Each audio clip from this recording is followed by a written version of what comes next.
ఒక బ్యారేజ్ ప్రాజెక్టుగా తయారైపోతుంది. కానీ పార్లమెంటులో చంద్రబాబు గారు ఎంపీలు ఉన్నారు, పవన్ కళ్యాణ్ గారు ఎంపీలు ఉన్నారు, జగన్మోహన్ రెడ్డి గారు ఎంపీలు కూడా ఉన్నారు. కానీ ఒక్కరంటే ఒక్క మగాడు లేచి పోలవరం ప్రాజెక్టును ఎందుకు కూనీ చేస్తున్నారనే దమ్ము ధైర్యం ఉన్న ఒక్క మగాడు కూడా లేదు.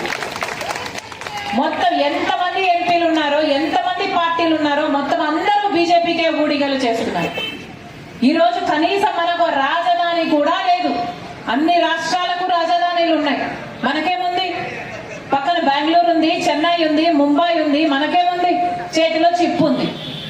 కనీసం ఒక రాజధాని కూడా లేదు.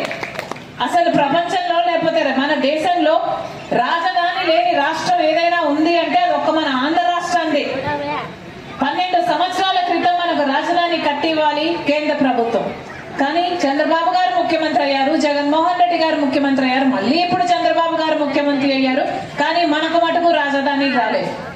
ఇప్పటికీ కూడా బీజేపీ ఇస్తున్న డబ్బులు నిధులుగా ఇవ్వటం లేదు, అప్పులుగా ఇస్తున్నారు.